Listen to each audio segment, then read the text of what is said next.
نحمده ونصلي على رسوله الكريم اما بعد فاعوذ بالله من الشيطان الرجيم بسم الله الرحمن الرحيم رب اشرح لي صدري ويسر لي امري واحلل عقدة من لساني يفقهوا قولي۔ ربیع الاول کا مہینہ ہے، اس مہینے کی مناسبت سے چند باتیں حضور اکرم صلی اللہ علیہ وسلم کی بعثت اور آپ کی حکمت کے بارے میں۔ اللہ سبحانہ وتعالی نے ہمیں پیدا کیا، اپنی عبادت کے لیے پیدا کیا اور اپنی عبادت کے طریقے سکھانے کے لیے ہر دور میں پیغمبر بھیجے، جن میں سے سب سے آخری پیغمبر محمد رسول اللہ صلی اللہ علیہ وسلم ہیں۔ ہم سب آپ پر ایمان رکھتے ہیں، آپ سے محبت کرتے ہیں، آپ کو اپنے والدین، اپنی اولاد اور دنیا کے تمام انسانوں سے زیادہ عزیز جانتے ہیں۔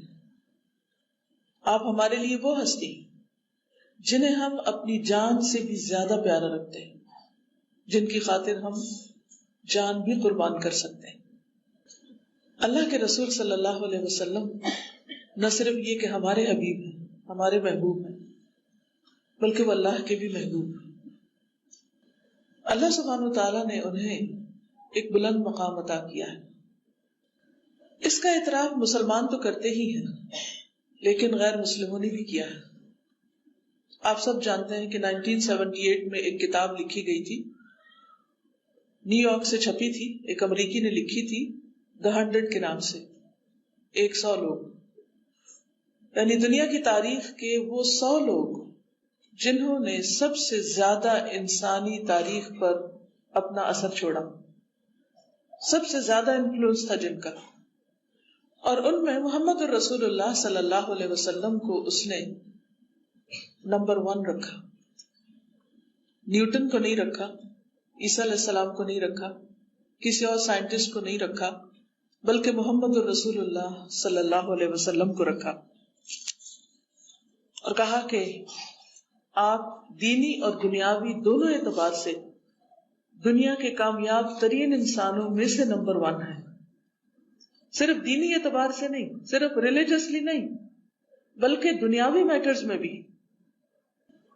اور اس میں آپ دیکھیے کہ اگر ہمیں کامیابی چاہیے، اور کامیابی کا لفظ ایسا ہے جس سے سب محبت رکھتے ہیں، اور ہم سب کامیاب ہونا چاہتے ہیں اور کسی بھی موقع پر ناکام نہیں ہونا چاہتے، تو کامیابی کا یہ معیار جو اللہ سبحانہ وتعالیٰ نے ہماری دین اور دنیا دونوں کے لیے نبی صلی اللہ علیہ وسلم کی شکل میں ہمارے سامنے رکھا، ان کے بارے میں نہ جاننا کسی کے ساتھ نہیں، صرف اپنے ساتھ زیادتی، اپنے اوپر ظلم۔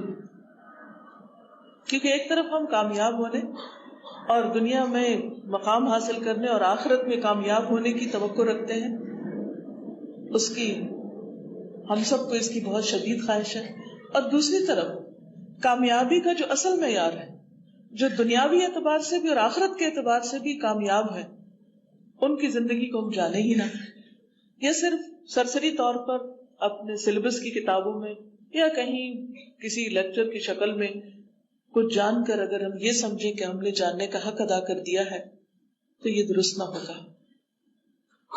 ایک انگریز مورخ ہے کارلائل، اس نے نبی صلی اللہ علیہ وسلم کو نبیوں کا ہیرو قرار دیا، یعنی تمام انسانوں میں تو آپ افضل ہیں ہی، اور دنیا کے کامیاب ترین انسانوں میں بھی سب سے ٹاپ پر ہیں، لیکن جو انبیاء ہیں، انسانوں کی ہدایت کے لیے دنیا میں آتے رہے، وہ ان میں سے بھی ان کو ٹاپ پر قرار دیتا ہے۔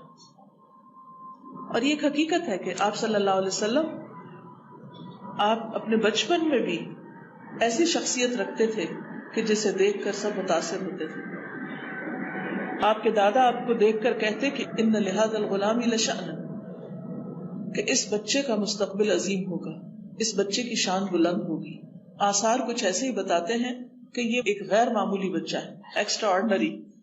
جوانی میں آپ حضرت علی رضی اللہ تعالیٰ عنہ، جنہوں نے آپ کے ساتھ زندگی بسر کی، وہ کہتے ہیں کہ من رآہ بدیہۃ ہابہ ومن خالطہ احبہ، کہ جو پہلی بار آپ کو دیکھتا تو آپ کے روب میں آ جاتا.